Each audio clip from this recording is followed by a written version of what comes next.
Men don't lose their lives in one moment. They lose them in pieces. A year here, a compromise there, and before you know it, they bled out 2 decades without even realizing it. And when they finally wake up, it's not to a triumphant sunrise, but to the horror that their best years were given away for nothing. That is what I want to talk about today. The truth most men already feel in their bones, but rarely speak out loud. And you don't have to wake up at 40 or 50 and suddenly become disillusioned. It happens in silence. Every agreement you didn't challenge. Every woman you stayed with just to avoid the argument. Every job you swallowed because you were told to be responsible. That's the slow bleed. The hemorrhage. It's the theft of time disguised as duty. And the tragedy is, most men don't realize they're dying while they're still alive.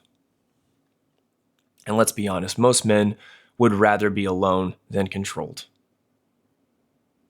That is why you see so many of us checking out.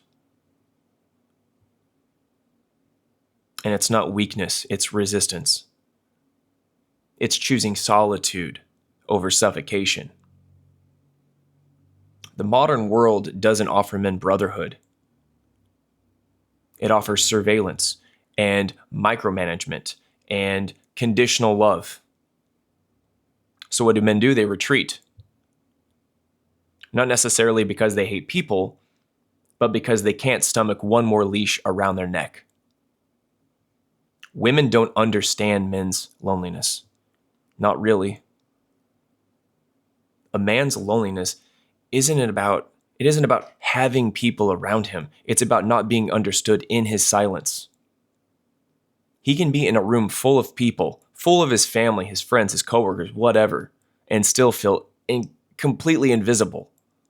That's the kind of loneliness that eats men alive. It isn't solved by hugs or being told you're enough. It's solved by someone actually seeing the weight he carries without asking him to apologize for it.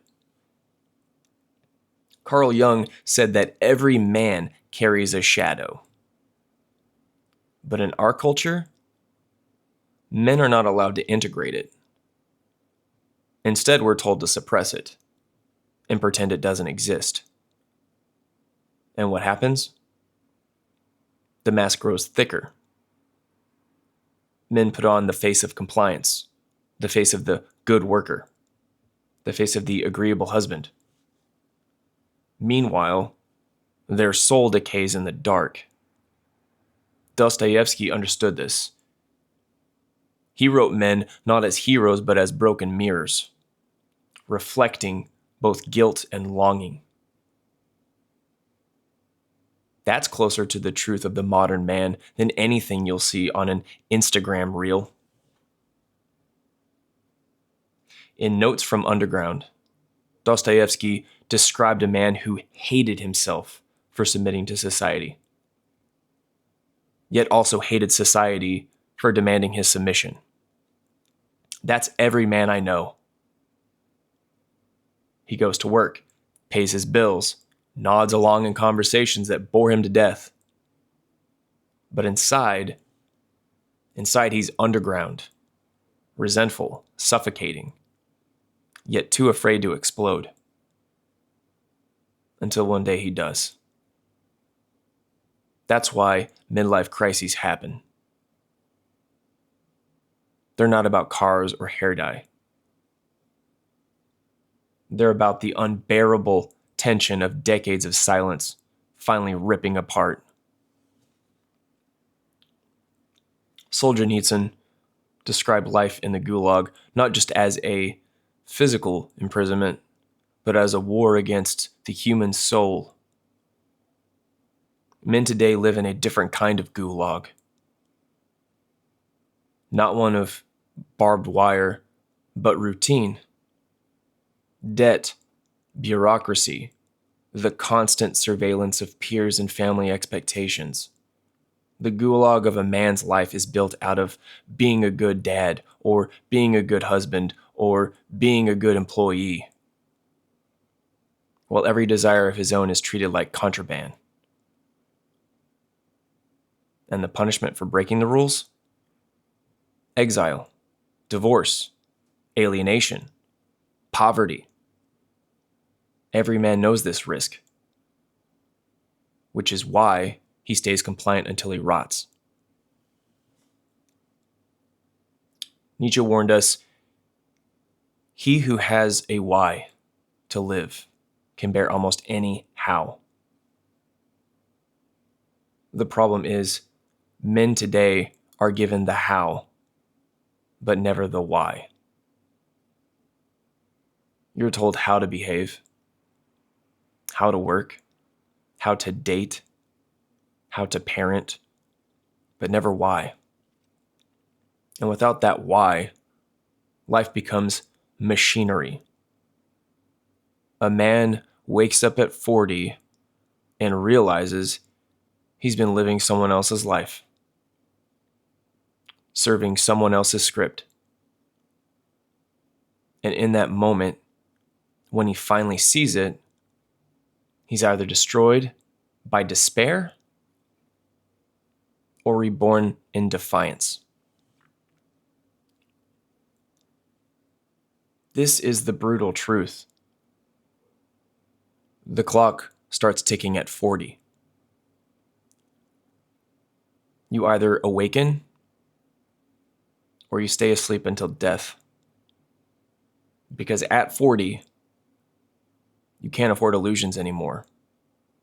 You see through the lies, through the Instagram fantasies, through the Hallmark romance, through the corporate, we're a family nonsense. At 40, you know exactly how much time you've lost. And the question becomes, will you keep bleeding? Or will you fight back for what little you have left? So what's the answer? It's not the therapy cliches. It's not self-care. It's reclaiming your time with surgical precision, cutting out the people who waste it, walking away from systems that drain it, finding men who will fight alongside you, not drain you, living as if every hour matters because it does. The tragedy is not that life ends.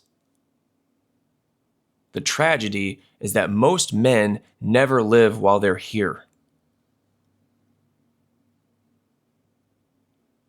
If you're watching this and you feel like I just described your life, you are not broken. You're awake. And if you're awake, you have a choice. Either crawl back into sleep or you stand up, even if you stand alone. Men who stand alone eventually find each other. That's the brotherhood the world doesn't want us to have. But it's the one that will change everything. Don't waste another 20 years. Start now. Start now, because the only thing worse than waking up at 40 is never waking up at all.